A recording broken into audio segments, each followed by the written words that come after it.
Wero bisekezi omulundi yafuuka omuganda olw'ebyobufuzi. Watugambye nti kya busiru nnyo mu okukkiriza dikiteeta okuziika Ssegirinya mu bitiibwa. Twagala kubuuza nga bannayuganda kya magezi dikiteeta yababbako akalulu, dikiteeta atulugunya bannayuganda gwe mwagala okujja mu ntebe okuwa convoy.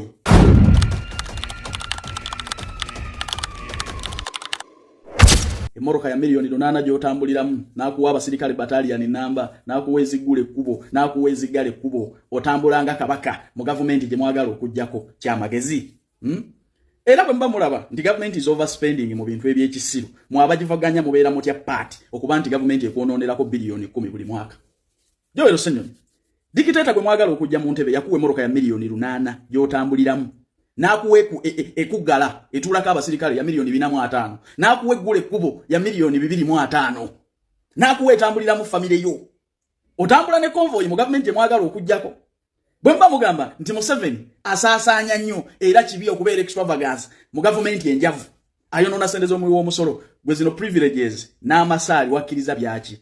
Era watugambye nti kya buswavu nnyo okulaba nti dikiteeta asiibula Ssegirinya mu bitiibwa mwabakyali abalamu lwaki privileges muzikkiriza oba Ssegirinya yete bimugwana bigwana gwe kuba ne bino bye weeyagalira bya dikiteeta. Museveni yababbako entebe eyatwala entebe yamwe bwa president atulugunya bannayuganda yabawa obukuumi okuva kwa usigala afumbe wo atambula n'omusirikale ne bwoba ogenze mu lodge kwenda ku hoteli wonna beebungululawo. Mweyagadde fete tumanyi nti oba privileges zino zokka mmwe muzikkirizibwa mu government ebleedinga abalala tebazigwana. Kyoba nnyonnyola abantu bisekezi omulundi eyafuuka omuganda olw'ebyobufuzi. Ayagala ogenda ebweru okwepakasiza okwenoonyeza ku nsimbi sente z'oteeka munga vize kuli mu ngalo ffe ku noti 7 17 45 27 ogenda kuba otufuna butoola ne ku noti 7 nya noti 6 twetaaga bawala na balenzi genda kola mu fast foods company Saudi Arabia Katana Kuwait mugenda kuweereza mmere kola nga ba waitress kwaniriza abantu kuwoza bintu sala atandikira mu kitundu paka milioni 2.3 bakusuza bakuliisa bakujjanjaba sente ko oteeka munga vize kuli mu ngalo mujje tugende ebweru tukole. Balamusiza ako basebo ne banyabo mwena abatulaba mwasuze mutya amanya bitwa Jbs Tailored mukyala wange mukyala JB Madam CEO ne Phoebe brand ambassador waffe as Infotrust.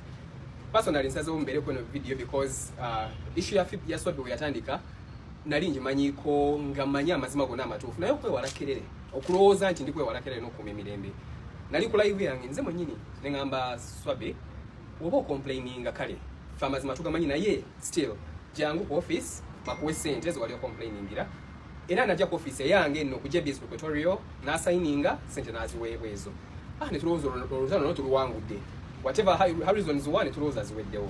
Lero we have woken up to news all over media nga bantu bali tutaginga tukubira normally ebintu binene tutero kubyesonyiwa ne biyitawo era gwe yinza ogamba lwaki bamuzeemu naye kisusse and we chisukidde personally I have got a call from someone I respect so much ngamba please make a counterback mwogere kwene ensonga tutegere kituufu kyekiriwa.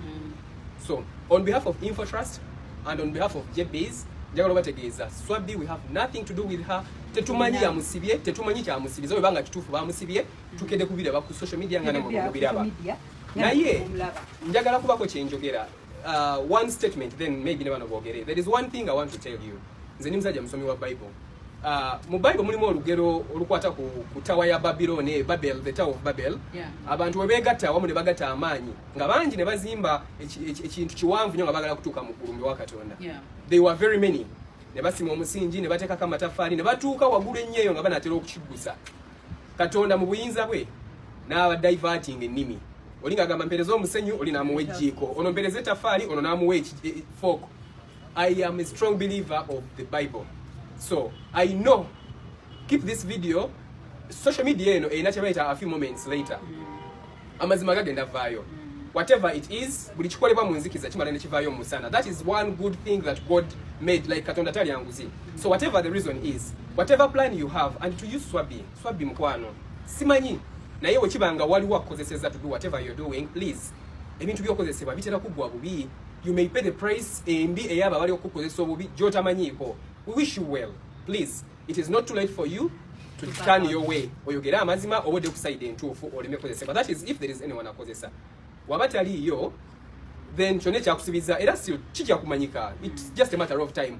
We believe time doesn't lie like obudde tebulimba amazima gajja kuvaayo. So the Lord is with us and the Lord will fight this too and it will come to pass. Kujja kuma inacho njagala okugamba Swabbie nti asobola okuba either bamukozeseza oba omuntu ayagala otulwanyisa amusudde mu katego ako.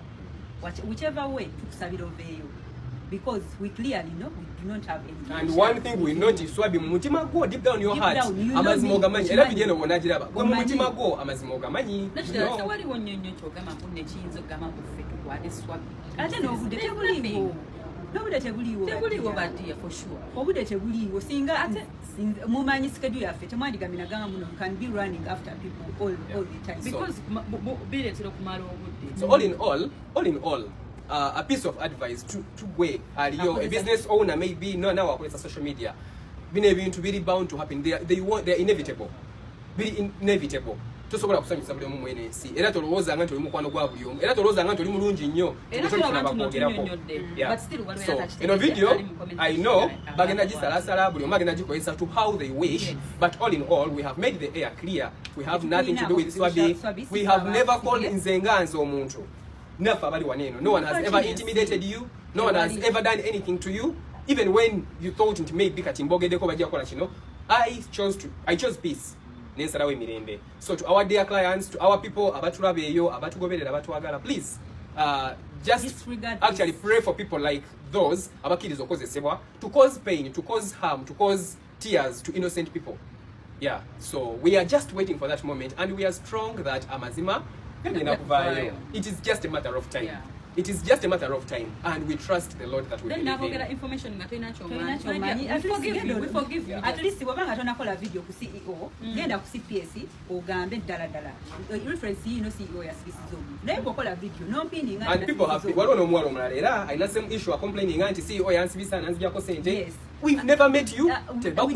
We do not know you in the first place. So whatever your intentions are, they are just yet to be known, but they will be known. And the truth will come to light. And sifa abajo kubonereza. Fene tulina manyi. But we have someone we run to. Embera wetu tabukako. Oyo ye Katonda. Sasula. Ata sasula mbudo butufu. Ata ibonerezo bya munange. Bika, you know, si mwana wa muntu. You will manipulate him. He knows he checks hearts. Akebere mitima. Yeah, so wish you a blessed new year. Let business go on as usual. To you. Yeah, tusaba mtu wagire. Tuchatundira dale chaka.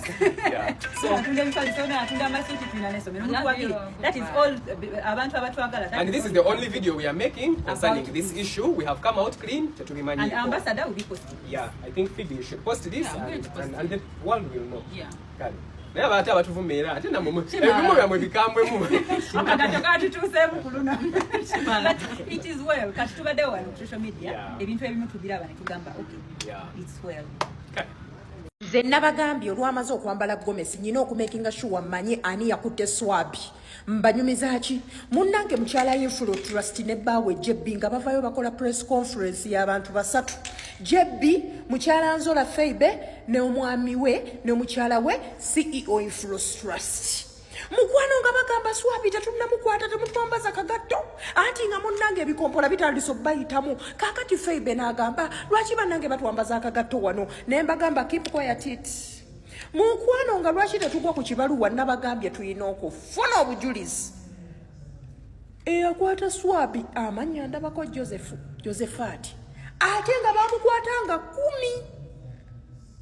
ekitegeeza omwana ono it took long mukomera aluddemu who catch it omwami eyakwata Swabbie bamuyita Joseph ekibaluwa kiikyo what did I tell you nabagambye ngenda baleetera bwampaka basebwe ne banyabo balamusizaako nnyo muli mutya baddiya kati nina okubabuuzaako kubanga embeera gye muli musibimanyi naye anyway kuyo ne bigenda maaso mutonzi waffe yasalawo yakola ki yasalawo kati zesitera kuvaayo mbwe I clarify mbwe I do what because wano ku TikTok nebo vaayo no clarifyinga nebo vaayo no weyogerako ebirungi ng'oli yasazeewo agambye ebyo olina okutima bubi oba olina okutima bubi naye ate sooka weebuuze oyinza otya okusirikira gwe mukwano gwange nga bankutte oyinza otya okusirikira omuntu akutte mukwano gwo naki kimukwasizza tosobola kusirika wano singa olina mukunoonya abantu bakuyambako kola ki muntu okubanga avaayo oba kategedde ako yes ne family esobola ovaayo negamba lwaki mukola kino ne kino you get kubanga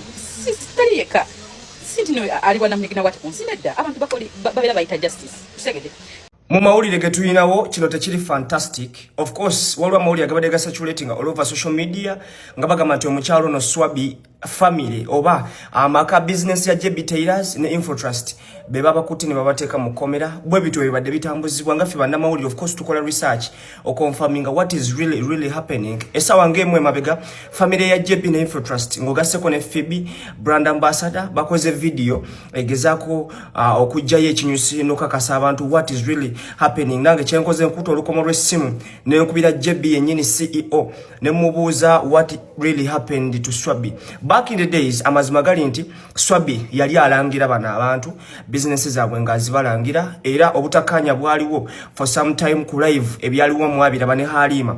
Omwana Swabbie bamuyita ku office ewa Jbs ne bamuwa sente ziyali claiming nti no tebazimusasula ne balowooza nti biwedde. So mu bufu bwe bumu njagala okubategeeza nti Infotrust ne Jbs CEO kamwa koogera tebayina lukwate lwonna okusinziira ku lukomo lw'essimu, tebayina lukwate lwonna, tebamanyi mayitire era tebamanyi na Swabbie wa jali. Musajja watu mu bigambo bye abadde mukakkamu nnyo era nga yeebuuza what really happens to people abagezaako okwonoona amannya g'abantu ng'agamba Swabbie abadde mukwano gwabwe bbanga era tebayinza na kufuna budde obwo buyinza kukwata Swabbie bamusibe olw'ensonga nti bayina ebintu bingi bye bakwasaganya. Schedule yabwe eri so tight and fixed. Fantastic. Naye nga mwebisibye mukyala we yasibye Swabbie olumala nga mugamba omuntu takirizibwa kwogera nti mwaba amusibye. Lwaki mukola ebintu ebyo? Obanga business eri mu mikono mituufu lwaki musiba abaana ne mubajjako sente? Gwe mukulu Jbs tolina buzibu. Omukazi kyakugamba kukyowuliriza era omukyala we kyakugamba olaba nga kyekituufu, naye mukazi wo yansiba e Uganda omwaka oguwedde mu mwezi gw'okuna nga tugenda mu gwakutaano. Yansiba nga ataddeko n'okukaliga nti bantwale Luzira alabirira abaana bange. Naye lwaki oba weeyama okulabirira abaana bange nga nze sifanga? Era n'ongamba gwe mukyala Jbs nti singa ntuuka e Bulaaya nkwogerako ogenda kusiba famire yange yonna eggwere Luzira. Naye nga famire yange ogisiba nakukola ki? Sikuvumangako, sikuwa kibi, sikumanyi. Mbona ero na duweti nga video mwana wa platform ngo mwana alaja ni sente. Mukyala Jbs tuyumba. Tokolangako ku bwakadama. Bw'osanga kadama alumirirwa kadamu ne muleke. Fe abamanyi bye tuyitamu. Phoebe ko gamba oli mulokole. Phoebe obulokole bukuvaawa nga Phoebe waje mukolera n'enkulaba bwe nti Phoebe nafubangako olina mukyala musirise nnyo. Toyina na kye wayogera bambi. Oli mukyala musirise waja ne baawo mwami Nzola mukomera. Naye nawe n'okkiriza mbu temwansiba. Phoebe tewaliyo mukomera. Phoebe kata waliyo mukomera. At least kale wali sirise. Tunji Phoebe ke.